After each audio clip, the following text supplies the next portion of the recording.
खुदावंद यीशु मसीह के खूबसूरत और जलाली नाम में तमाम देखने और सुनने वालों को पास्टर नईम की तरफ से सलाम पहुंची।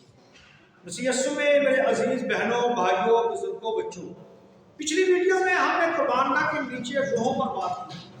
आज हम मुर्दों की क़यामत यूनानी फलसफरों के लिए मजाक है, इस पर बात करेंगे।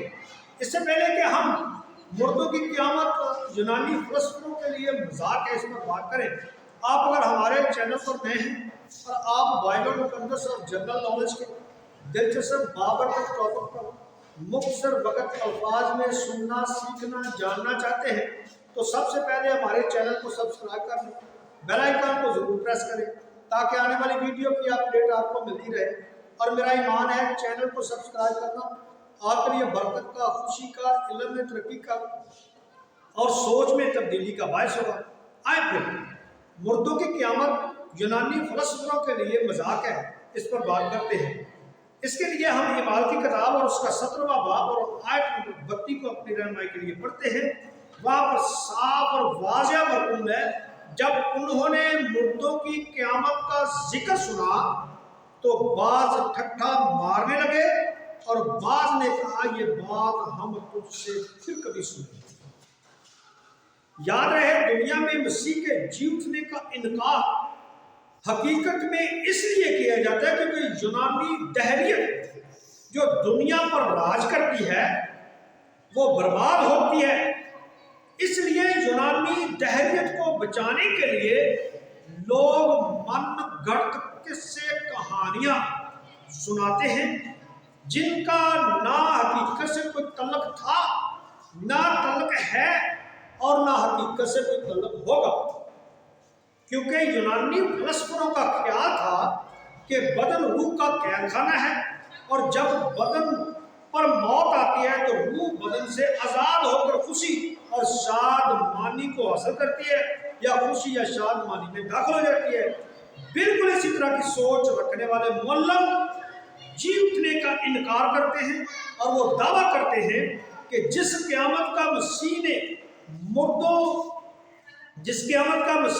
रसूलों से वादा किया वो मौत से रहाई है, वो रूह की रहाई है, वो मौत से रूह की रहाई है।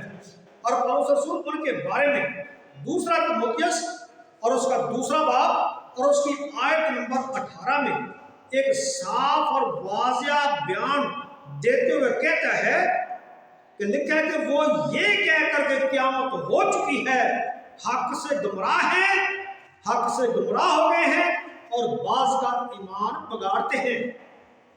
ये साफ और वाज़ेह बयान है। लेकिन याद रहे, मसीहत के ईमान की बुनियाद क़यामत यानी मुर्दों के जी उठने पर मुश्तमिल है। इसीलिए पौलुस पहले कुरिन्थियों के 15वें बाब में तमाम नस्लें इंसानी के सामने मुर्दों के जी उठने या क़यामत के ठोस सबूत पेश करता है जो नाकाबिले तरदीद हैं। आए फिर उन ठोस सबूतों का जायजा लेते हैं। सबसे पहला सबूत वो देता है पहली 4 आयात में वो पहला सबूत पेश करता है और मुख्तसर बयान में वो कहता है कि यीशु मसीह की मौत, कफन दफन जो यरूशलेम में सरेआम हुआ और बेशुमार लोग इस तरीकी वाक़या को अपनी आंखों से देख चुके हैं। और ये वाक़या किसी बंद कमरे में, किसी कमरे के कोने में नहीं हुआ, बल्कि पौलुस कहता है ये किताबे मुकद्दस के मुताबिक हुआ। और यहाँ पौलुस ज़बूर 16:10 का रेफरेंस पेश करता है और पतरस रसूल ने भी अपने पहले वाज में यही रेफरेंस इमाम 2 बाब की आयत नंबर 31 में कोट किया। और यीशु मसीह ने बजाते खुद मत्ती 12 बाब की आयत नंबर 39 और 40 में यूना 1:17 की तमसीली पेशनगोई को कोट किया। और यीशु मसीह के जी उठने के ठोस सबूत गवाहों की शक्ल में पौलुस कहता है कि मौजूद है, जिनकी तरतीब कुछ इस तरह देता है कि पहला गवाह पतरस और फिर शागिर्द जो तादाद में 12 थे, फिर 500 से ज़्यादा भाई, फिर चौथे नंबर पर याकूब, 5वें नंबर पर सब रसूल आखिर में बजाते खुद पौलुस रसूल जो यीशु मसीह के जी उठने का गवाह है। इसके बाद पौलुस ठोस दलीलें पेश करता है और ठोस दलीलें जो जी उठने के तल्लुक से पेश की गई हैं वो ये है, नंबर 1 कि वो ठोस दलील पेश ये करता है कि अगर मसीह नहीं जी उठा तो फिर मुर्दों की क़यामत भी नहीं। पौलुस का मतलब है क़यामत की बुनियाद यीशु मसीह की मुर्दों में से जी उठने के वसीला से। और दूसरी दलील वो देता है कि अगर मसीह नहीं जी उठा तो हमारा ईमान और मुनादी बेफायदा है। तीसरी दलील देता है कि अगर मसीह नहीं जी उठा तो हम खुदा के झूठे गवाह ठहरे। चौथी दलील देता है कि अगर मसीह नहीं जी उठा तो तुम्हारा कफारा भी नहीं हुआ।